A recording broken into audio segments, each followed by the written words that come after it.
know, may not know, this was first, you're the creator of the series in comics. What sparked the idea doing the transition into TV series? I was really focused on the comics, and then Dark Horse asked me to sit down with UCP because they had thought about maybe developing it into a show, and they asked me kind of what my goal was, and I said, my goal is to make really good comics and make really great stories, and that way you guys will always have material to make really great shows. So that's kind of the relationship there. The show is about it's about a dysfunctional family show, really. And it's about 6 30-year-old kids who come back, well, they're not kids, adults, who come back together after their father died. And when they were young, they were famous. They were famous superheroes. And their lives have all been messed up since then. It's how they kind of regroup, and they also happen to have to save the world. So it's a fun little combination. You play number 5. Talk to us a little bit about your character for those that don't know.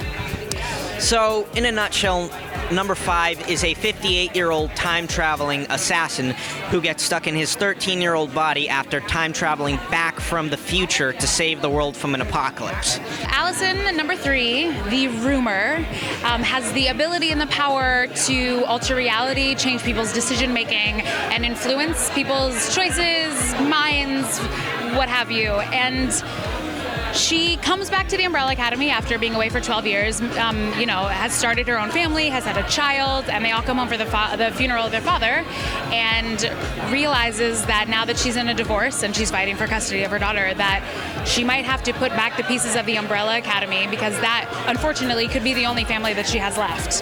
He's one of the 7 children that was sort of stolen, snatched from the hands of his mother just after she gave birth to him. In fact, he was bought, from a woman who didn't want him. So immediately you've got emotional issues there to kick off with. But it's, he's like the other 6. They all have this sort of emotional trauma in common. So that's why they're so bonded together. So talk to us a little bit about your character, Cha-Cha. I play Cha-Cha, a time-traveling assassin who's just loves to kill people. That's all I can say about her. Pogo. Well, Pogo is a genetically engineered talking chimpanzee. The main characters in the show have all been very poorly parented, and they're all struggling with their own issues. And so Pogo comes in, and he's sort of this father figure, kind of mentor to them.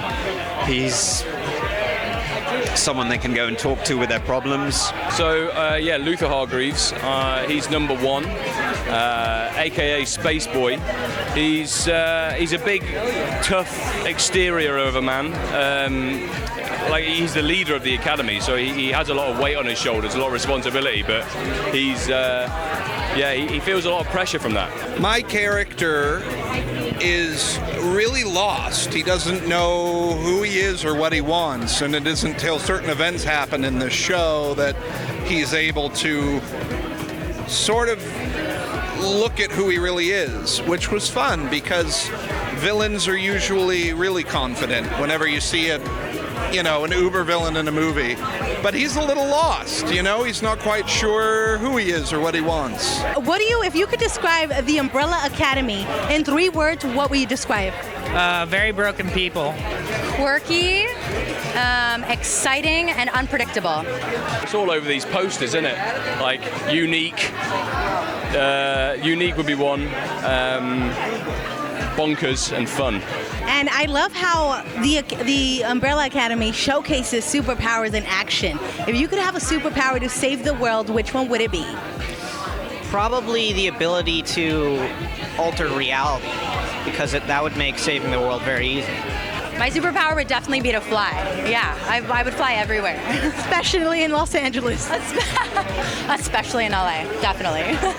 After doing the show, I kind of think I would keep Allison's power. I think the power of influence and the ability to, some people say manipulate, but I don't like that word with her power. I think it's a little bit more intricate and a little more delicate than that. So I think I think there could be a lot of good could come from changing people's outlooks on how different we all are, and that everyone is beautiful and we are all so different. It is those differences that make us so amazing. I'd say to time travel. That'd be fun. You know, I'd like to see my grandpa back in the 60s, maybe back in the 20s, have a beer with him. Probably be to spread empathy. The power to spread empathy. Especially in today's world. Right? I think it would help. I think it would help everybody. It sure will. Please talk to us about the soundtrack. You had a little bit of part of it, along with Mary J. Blige and so many more. Yeah. No, it was amazing to be able to work on the soundtrack with Ray Toro from My Chemical Romance, who I shared a band with, and it was super amazing, and I loved making the songs for the show. We are Celeb Secrets. Was there a secret or just a funny scene that happened behind the scene that we won't be able to see out of your top of your head? Stuff that happens behind the scenes that you won't be able to see. I mean, apart from people shooting holes in my portraits, the set was covered in portraits of me, which is great, until Mary J. Blige showed up and started shooting bullet holes in them. And the most embarrassing moment I felt, about a couple of months into the shoot, when she showed up to start blowing stuff up, I found, and tried to complain, but nobody listened, I found my portrait full of bullet holes by the garbage bin at the edge of the studio, ready to go out. I said, you're not seriously going to throw this out. This is worth something, right? You know that, right? They went, Mary Blige has been at it. It's not worth anything now. I went, thanks. I know how you feel about me. Thanks so much. Tough love. Exactly.